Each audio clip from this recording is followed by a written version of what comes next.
Hi, my name is Teresa Quinn, and I'm a social worker with the National Ovarian Cancer Coalition. And today in this trauma section, we're going to be talking a little bit about the idea of window of tolerance. So the window of tolerance is this idea that your nervous system has only a certain amount of capacity to tolerate what you're experiencing, right? And so a helpful way to understand this is thinking through imagining your nervous system as having a literal window, right? Where you're kind of able to kind of handle what comes at you, to operate within that window, to handle the ups and downs, not just of life, but like of day in, day out kind of stressors. And oftentimes, trauma and stress, like going through a cancer experience, like taking care of somebody who's going through a cancer experience, like somebody in your life having cancer, right? That stress from that can shrink that window in a way. Really, any stress can shrink that window.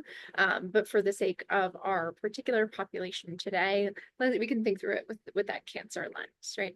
So stress is going to shrink that window. Other things that can shrink the window, for example, are not getting enough sleep, not eating enough calories or meals, um, having a very stressful job, for example, that kind of always puts you on high alert. All of these things can kind of shrink our window. And what that can look like is ideally throughout our day, we're kind of operating kind of in our window this way.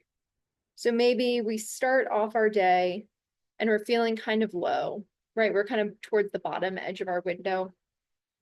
And we're just like didn't sleep great. We're not feeling super awesome. And then we wake up and we have our cup of coffee and that feels better. And then we go to work and we get stuck in traffic and that kind of feels like a bummer. And then we are at work and we see a coworker we really like and that's great and kind of puts us up here. And then we get an email from our boss that feels kind of scary. So that keeps us pretty high up here, right? And then we end the day feeling kind of sluggish. And then we get home and we're able to relax and we're kind of operating in that window, right? So ideally, we're kind of managing the stressors that come in every day, dealing with them in the best ways that we know how, especially with those coping skills, and we're staying within that window. When we get knocked out of our window, there's up here, which you can think of as hyper arousal of your nervous system, and knocked out of your window from the bottom down here, which is hypo arousal. So hyper and hypo arousal of your nervous system. So if we have a particularly kind of narrow window that day, right, our capacity to manage what's coming at us is a lot slimmer, then we're going to get knocked out of that window.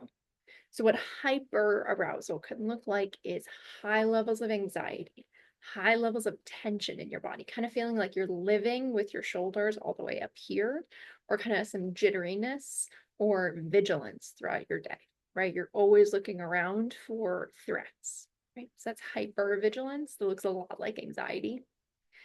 Hypoarousal is, you can probably guess, looks a lot like depression, right? So that kind of sluggish feeling, inability to get out of bed, kind of feeling like the world is kind of operating at a really slow pace, like you're moving through molasses kind of a feeling, right? That's that hypo, can look a lot like depression. So oftentimes, if our window gets shrunk, right, through stress, like a cancer diagnosis or really any other stressors that we're experiencing, um, also through trauma, this day may look a little bit more like this, right? The big things kind of knock us out of our window and make us feel really anxious. Sorry, the little things knock us out of our window and make us feel really anxious, maybe disproportionate to what is actually happening. And then kind of again, little things can knock us out the other way, right? Where something that maybe you can handle on a certain day or used to be able to handle 6 months ago, for example, can make us feel like, I just can't do it. This is so much. I just need to go lay down and disconnect from the world, right? And so this movement, this big swing back and forth, it may not feel incredibly dramatic the way it kind of looks on this paper here, but this idea being you're kind of oscillating, you're either at the high highs or the low lows, right? You're either anxious or depressed kind of all the time, right? And so that bounce back and forth kind of speaks to needing to widen that window of tolerance, right? Because we want you to be able to operate within that window most days, right? Of course, certain things are going to shrink that window, but in general, we want you to be able to operate out of this window most of the time.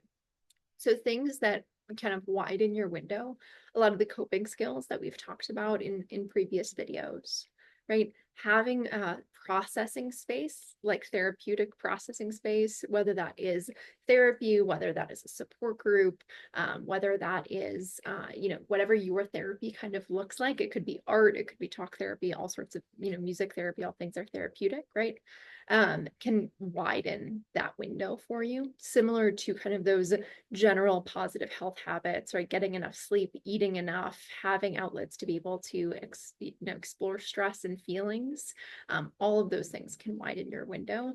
So can those embodiment practices. So breath work, for example, can widen that window, can help us feel like we're giving our nervous system a little bit more space to be, so that way it doesn't shrink quite as much.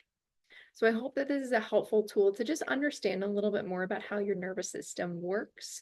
Again, it's not necessarily about never being up here and never being down here, right? That's going to happen. That is life, right?